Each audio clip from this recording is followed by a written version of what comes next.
स्वागत है आपको अपना चैनल गुरुजी कॉमर्स में। मैं गणेश सिन्हा और आज का जो टॉपिक है हम लोगों का वो है items of trading account debit side. Trading account के डेबिट साइड में जो आइटम हम लोग लिखते हैं उसी के बारे में भी हम लोग एक एक आइटम को पढ़ेंगे। बस आप हमारे चैनल में नए चैनल को सब्सक्राइब कर लीजिए, यहाँ पे आप सारी चीज़ें मिलेगा। ये जो अभी का सेशन है वो ट्रेडिंग अकाउंट का डेबिट साइड में क्या क्या हम लोग लिखते हैं उसके बारे में, ठीक है। तो देखिए ओपनिंग स्टॉक सबसे पहले हम लोग डेबिट साइड में ट्रेडिंग अकाउंट में क्या लिखते हैं, ओपनिंग स्टॉक। ये चीज़ जानने के बाद मैं आपको बताऊंगा इसका फॉर्मेट, ओके। तो ये ओपनिंग स्टॉक क्या होता है, this is the closing stock of previous year, okay, which has been brought forward, okay. जो प्रीवियस ईयर का जो क्लोजिंग स्टॉक होता है ना वो इस ईयर का closing stock sorry opening stock हो जाता है। मान लीजिए अभी 2022 चल रहा है, ठीक है। तो 2022 जो है ये 2022, तो ये 21-22 का है ना, 2021-22। तो 2021-22 में ये जो ओपनिंग स्टॉक होगा वो 2020-21 में क्लोजिंग स्टॉक था। आई होप ये समझ में आया होगा। यानी कि पिछले प्रीवियस ईयर का जो क्लोजिंग स्टॉक है वो इस साल क्या होता है, करेंट ईयर में ओपनिंग स्टॉक हो जाता है। समझ में आया। नेक्स्ट देखिए, in the first year of commencement there will be no opening stock. Clear है। जब फर्स्ट ईयर कमेंसमेंट होता है तो ओपनिंग स्टॉक नहीं होता है। क्लियर है। नेक्स्ट देखिए क्या है, purchase less purchase return. Purchase हम लोग डेबिट में लिखते हैं और परचेज रिटर्न को भी डेबिट में लिखते हैं। इट रेफर्स, देखिए यहाँ पे it refers to the material purchase by the business. ये क्या रेफर करता है, मटेरियल जो परचेज करता है बिजनेस आइदर ऑन कैश और क्रेडिट, ओके। उसके बाद देखिए purchase return refers to the material return to the supplier. Purchase return क्या करता है, ये रिटर्न करता है material to the supplier, okay. जैसे सप्लायर को ये क्या किया, जैसे मान लीजिए मैंने परचेज किया, ओके, और इसको रिटर्न कर दिया, तो किसको रिटर्न किया, सप्लायर को ना। नेक्स्ट देखिए परचेज रिटर्न आर रियट included and hence are deducted from purchases, है ना। जो परचेज रिटर्न होता है वो किस में इंक्लूड रहता है, परचेज में। वो परचेज से हटाना पड़ता है, डिडक्ट करना पड़ता है। नेट परचेज इक्वल टू क्या होता है, परचेज माइनस परचेज रिटर्न। इसको बोलते हैं आप सीधा सीधी डायरेक्टली परचेज रिटर्न ना होगा तो return outward, okay. Return outward को परचेज रिटर्न कहते हैं और रिटर्न इनवर्ड को सेल्स रिटर्न कहते हैं, ठीक है। नेक्स्ट यहाँ पर देखिए नोट्स, इसका मैंने लिखा हुआ है नोट में, समटाइम्स मटेरियल और goods are taken for personal use. कुछ समय हम लोग मटेरियल और ये गुड क्या करते हैं, पर्सनल यूज के लिए लेते हैं, okay. For giving a charity और बाय वे ऑफ सैंपल्स, या तो आप दान महाकल्याण में दिए या तो सैंपल दिखाने के लिए, ठीक है। The purpose of this goods is not to earn profit. ये गुड, इस वस्तु का पर्पस ये इससे पैसा कमाना, लाभ कमाना नहीं होता है, क्योंकि चैरिटी में मैंने दान दिया तो उससे ये मेरा लाभ नहीं होने वाला है। सैंपल मैंने कुछ दिया उससे भी मेरा लाभ होने वाला नहीं है, ठीक है। Hence this are deducted from purchase. ये सब क्या होता है, परचेज से ही डिडक्ट किया जाता है। क्लियर है ना।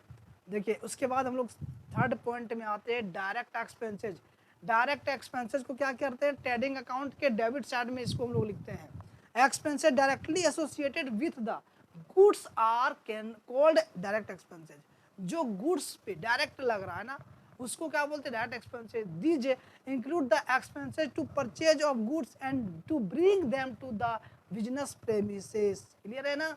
Examples of these examples are freight inward, clearing charges, custom duty, cartridge of try. ये सारे क्या है, उस वस्तु पे डायरेक्ट लग रहा है, ठीक है। डायरेक्ट लगेगा ना तो क्या होगा, यहाँ पे डायरेक्ट एक्सपेंसेज जो कि हम लोग ट्रेडिंग अकाउंट के डेबिट साइड में लिखते हैं। क्लियर है। नेक्स्ट हम लोग क्या लिखते हैं, लास्ट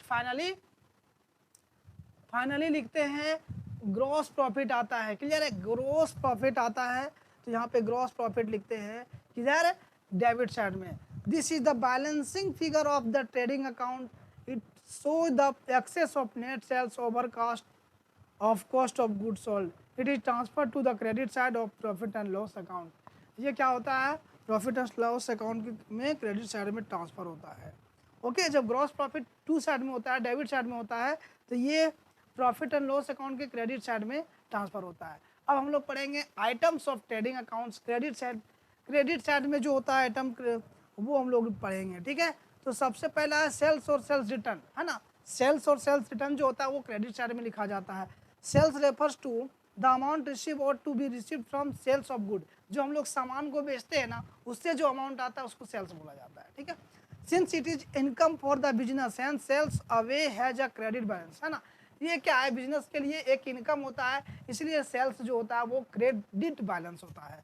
सेल्स रिटर्न क्या होता है, refers to the returns made by the customer. Sales return क्या होता है, ये रेफर करता है आपको रिटर्न को, किसके द्वारा, तो कस्टमर, जो कस्टमर होता है ना, मान लीजिए मैंने सेल किया 2 लाख का, उसमें से एक कस्टमर 20,000 का वस्तु, जो 20,000 का जो सामान है, गुड्स है, वो रिटर्न कर दिया, है ना, तो ये मेड, इसको क्या बोलते हैं, made by the customer due to detect in goods और एनी अदर रीजन। हो सकता है डिटेक्ट होगा, हो सकता है कुछ खराबी होगा, डिफेक्ट होगा, या तो और कुछ रीजन से क्या करता है, उस गुड्स को रिटर्न कर देता है। नेक्स्ट है sales return should be deducted from sales. Sales return जो होता है वो सेल्स से डिडक्ट किया जाता है, क्लियर है ना यहाँ पे।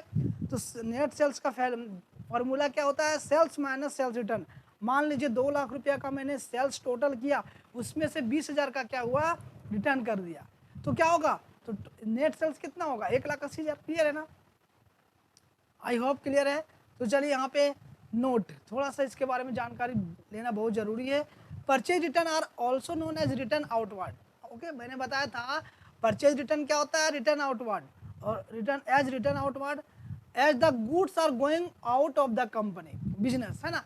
परचेज रिटर्न में क्या होता है कि ये गुड्स जो होता है वो आउट होता है बिजनेस से, है ना, बिजनेस से आउट होता है, क्यों बताइए, देखिए मैं बता रहा हूँ आपको।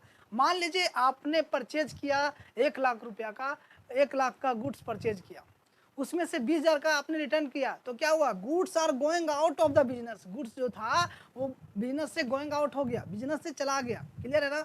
But sales return is also known as return inward. So sales return क्या होता है, ऑल्सो ये हमेशा रिटर्न इनवर्ड के नाम से जाना जाता है, as the sold goods are coming back to the business. ये क्या होता है, बिजनेस में जो होता है ना, जो बेचे गए सामान फिर से कमिंग बैक, मतलब फिर से आ जाता है, इसलिए इसका नाम रिटर्न इनवर्ड रखा गया है यार, ये सेल्स रिटर्न का, ठीक है। क्योंकि अधिकतर स्टूडेंट्स को यहाँ पे कंफ्यूजन होता है रिटर्न इनवर्ड्स और रिटर्न आउटवर्ड्स का, तो मैं यहाँ पे क्लियर कर दे रहा हूँ। जब आपने परचेज किया और कुछ सामान जो परचेज किया था उसको आपने क्या किया, रिटर्न किया, तो ये आउट किया आपने बिजनेस से, ये सामान क्या हुआ, गोइंग आउट हुआ, तो ये होगा रिटर्न आउटवर्ड, ओके।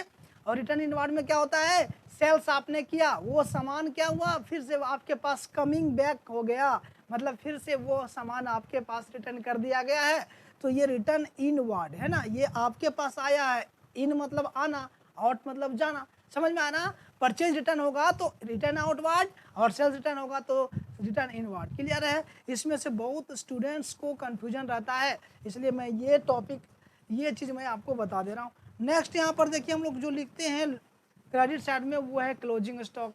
अब बताइए क्लोजिंग स्टॉक क्या होता है, तो अनसोल्ड स्टॉक, है ना, eight the end of the accounting period, जो स्टॉक अनसोल्ड है अकाउंटिंग पीरियड में वो बेचा नहीं गया, ठीक है, उसको क्या बोलते हैं, unsold stock, unsold stock, okay. It is refer to the stock unsold at the end of the accounting year, okay. ये क्या होता है, ये स्टॉक अनसोल्ड एसेट होता है जो कि अकाउंटिंग ईयर में रखा जाता है, इसको क्लोजिंग स्टॉक बोलते हैं। जो कि नहीं बिका तो उसको फेंक तो नहीं देंगे ना, तो वो आपका क्लोजिंग स्टॉक हो गया। Closing stock appears on the credit side of the trading account as well as the asset side of balance sheet. यही क्लोजिंग स्टॉक जो होता है ना, बैलेंस शीट के एसेट साइड में लिखा जाता है। Closing stock does not appear in the trial balance. देखिए ट्रायल बैलेंस में जो क्लोजिंग स्टॉक है वो अपीयर नहीं होता है। अब आगे हम लोग थोड़ा सा और पढ़ेंगे, देखिए यहाँ पे नोट में, as per the concept of conservatism studied in chapter 1, मैंने कंजर्वेटिज्म भी बता चुका हूँ, है ना, वहाँ पे बताया था closing stock should be measured at the cost or market price whichever is lower. जो मार्केट प्राइस होगा या तो कॉस्ट होगा, उसमें से जो लोअर होगा ना, जो कम होगा, उसी को यहाँ पे क्या किया जाएगा, मेजर्ड किया जाएगा, ओके। नेक्स्ट यहाँ पर है आपका ग्रॉस प्रॉफिट, ग्रॉस लॉस, है ना। जब क्रेडिट साइड में ग्रॉस मतलब ट्रेडिंग अकाउंट में जो बैलेंस बचता है तो ग्रॉस लॉस होगा, तो उसको हम लोग ट्रेडिंग अकाउंट में लिखते हैं, ओके। तो ग्रॉस लॉस के बारे में थोड़ा सा जानकारी उसके बाद नेक्स्ट वीडियो में मैं बताऊंगा। आगे फॉर्मेट। ओके, तो ग्रॉस प्रॉफिट क्या होता है, ग्रॉस लॉस क्या, it is the net result of trading account. ये ट्रेडिंग अकाउंट का नेट रिजल्ट है। जिस तरह से प्रॉफिट टू साइड में लिखते हैं डेबिट साइड में, उस तरह से यहाँ पे क्रेडिट साइड में लिखते हैं। It occurs when cost of goods sold is excess of net sales of net sales. Next, it is transferred to be debit or of the profit and loss account. ये यहाँ का trading account का जो credit balance है वो profit and loss account में क्या हो जाएगा, डेबिट बैलेंस। क्लियर है। तो यहाँ पे मैंने बताया आपको डेबिट साइड में मतलब ये ट्रेडिंग अकाउंट का डेबिट साइड आइटम और ट्रेडिंग अकाउंट का क्रेडिट साइड आइटम, और ये रहा फॉर्मेट। लेकिन इसका मैंने आगे बताऊंगा, है ना, क्योंकि वीडियो बहुत लंबा है। इसका आप स्क्रीनशॉट लेना चाहते हैं तो आप इसे ले सकते हैं। चलिए मिलते हैं नेक्स्ट सेशन में, इसके बारे में मैं बताऊंगा।